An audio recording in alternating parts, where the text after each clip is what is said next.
خواب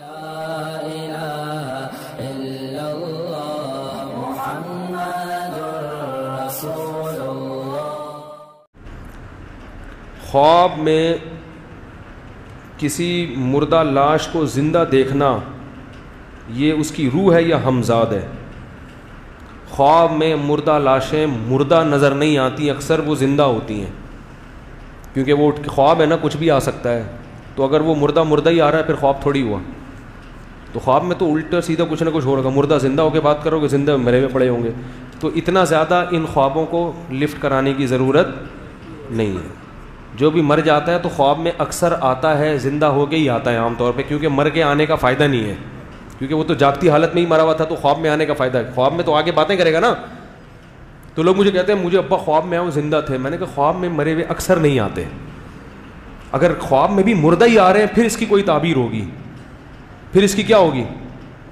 یا تو خواب میں آ کے کوئی ایسا میسج دیا جو بڑا عجیب سا میسج، پھر کوئی تعبیر نکلے گی. نارملی خوابوں کو زیادہ لفٹ نہ کرایا کریں، اس سے ٹائم ویسٹنگ. قبر پر کھڑے ہو کر کسی مردہ شخص سے معافی مانگ سکتے ہیں؟ نہیں بھائی، قبروں پہ میت کے لیے دعا کیا کریں، اس کے علاوہ کچھ اور مت کیا کریں، رپورٹیں نہ پیش کیا کریں. قادیانیوں کو خواب بہت آتے ہیں. جو بھی قادیانی ہوگا نا، آپ اس سے پوچھیں کیوں ہوئے، وہ کہے گا مجھے خواب آیا تھا، مجھے خواب میں یہ ہوا، مجھے یہ ہوا، مجھے فلانا ہوا، مجھے ڈمکانا ہوا، پھر کسی نے بتایا مرزا نبی ہے.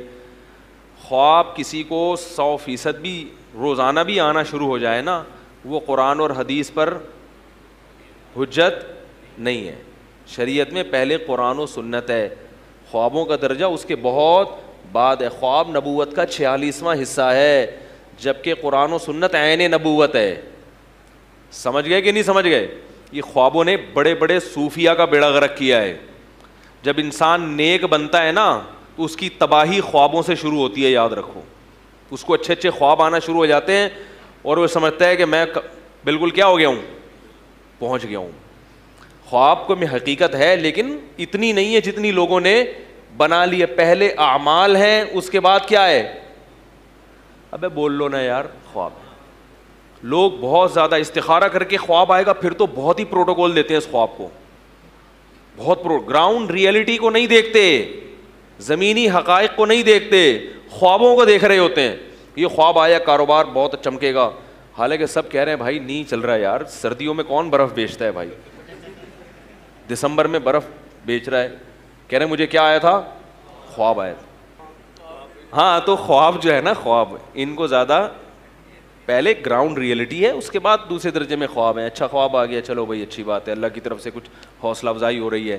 لیکن اعمال خراب ہیں اور خواب میں جنت میں ٹہل رہے ہیں تو یہ شیطان کا دھوکہ ہے. اور اعمال اچھے ہیں، گناہوں سے بچنے کی توفیق مل رہی ہے، خواب میں جہنم آ رہی ہے تو پریشان ہونے کی ضرورت نہیں ہے. قرآن کیا کہہ رہا ہے؟ اما من اعطا واتقا، جو دے گا اللہ کی راہ میں، صدقہ کرے گا اور گناہوں سے بچے گا، فسنیسرہ للیسریٰ، ہم اس کو جنت کی طرف لے جائیں گے. وہ اما من بخیل واستغنی، اور جو کنجوسی کرے گا، صدقات و خیرات نہیں کرے گا اور شریعت کے حکام کو فالو نہیں کرے گا، اللہ سے تکبر کرے گا، فسنیسرہ للعسریٰ، تو ہم اس کو جہنم کی آگ کی طرف دھکیلیں گے اس کو آہستہ آہستہ. تو پہلے قرآن و سنت ہے، خواب کا درجہ اس کے بولو بھائی بعد ہے. تو اس لیے کسی کو خواب میں آ جائے مرزا سچا نبی ہے، کچھ بھی نہیں ہوتا. خواب میں آ جائیں فلاں پیر صاحب ہیں، فلاں ہیں، اس سے کوئی فرق. یہ سارے جتنے باطل فرقے ہیں، گمراہ لوگ ہیں، یہ سب الہامات اور خوابوں کی پیداوار ہیں. یہ بات یاد رکھ، یہ سب سب کے پاس کرامتیں ہوتی ہیں. میرے پیر صاحب کو میں نے چاند پہ دیکھا، میں نے ان کو مریخ پہ ٹہلتے ہوئے دیکھا، صحیح ہے نا، میں ان کو قبر سے نکلتے ہوئے دیکھا، میں ان کو یہ سب کے پاس قصے بہت ہوتے ہیں یہ، اور انہی چیزوں سے یہ لوگ متاثر ہوتا ہے.